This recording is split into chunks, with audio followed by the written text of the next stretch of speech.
As we come to the end of 2024, we want to take a look at some of the big stories in our area. A January snowstorm, the deadly shooting of an East Tennessee officer, and the remnants of a powerful hurricane. These were just some of the stories that impacted our area in 24. 2024 started with a shot in the arm from Old Man Winter. Nearly 10 inches of snow blanketed parts of Knoxville and its surrounding areas, bringing much of the city and East Tennessee to a standstill. And while the snow turned neighborhoods into winter wonderlands, the weather also proved to be deadly. 16 deaths were reported across the state, 3 of which were in East Tennessee, including 1 in Knox County. Now, once thawed, the city of Knoxville estimated to have spent more than $1 million on response efforts. TDOT spending just over $5 million, which included the spreading of just over 25,000 tons of salt across 24 East Tennessee counties. In February, a community in mourning after a traffic stop ends with 1 Blount County deputy dead and another injured. Deputy Greg McCowan was shot and killed in the 4900 block of Sevierville Road.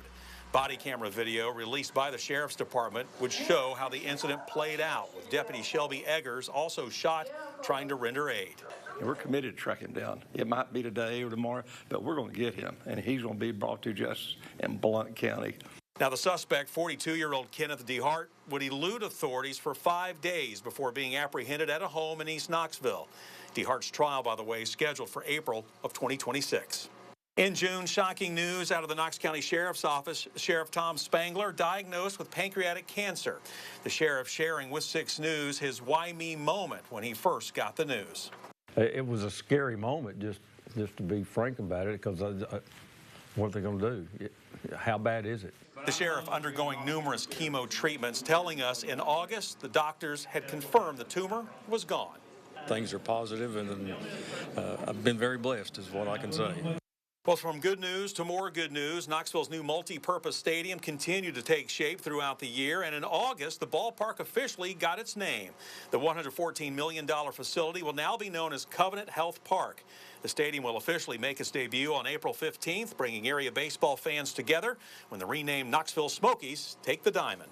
With Tennessee being a landlocked state, hurricanes are not something the state is used to dealing with, but in late September, the remnants of Hurricane Helene wreaked havoc across parts of East Tennessee and western North Carolina. At least 36 Tennesseans lost their lives in the storm from catastrophic flooding. Those same floods washed out towns, cut into water supplies, and damaged roads, including sections of I-40 and I-26, essentially closing the border between Tennessee and North Carolina for a time. But as we have seen so many times before, Tennesseans would not let obstacles keep them from supporting their neighbors. We just love helping people out and stuff. I've volunteered with Seymour Volunteer Fire Department for many years. I'm not active right now, but still want to do what I can to help our neighbors. The cleanup still far from over as numerous roads and communities continue to recover heading into the new year.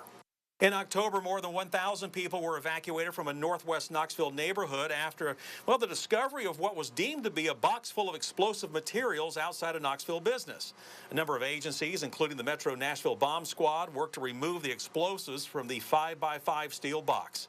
And we would later learn the box contained blasting caps as well as a substance found in dynamite.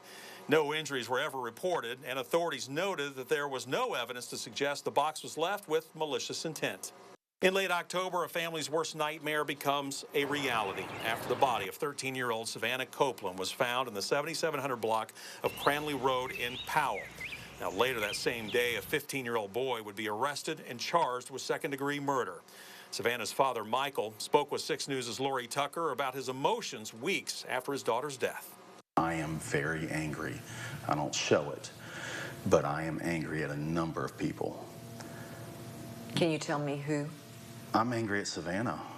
Why did she go out that night? I'm angry at this kid who did that. It was a betrayal of trust. Prosecutors for the state have revealed they intend to try the 15-year-old murder suspect as an adult. The transfer hearing has been set for mid-January.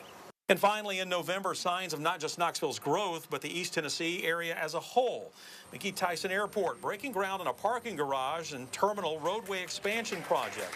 The reason, airport terminal was built to originally accommodate 2.6 million passengers. It now hosts over 3 million annually. Future expansion plans include additional gates, restrooms, concessions, and more. And those are just some of the stories making headlines over the past year. A lot, that is for sure.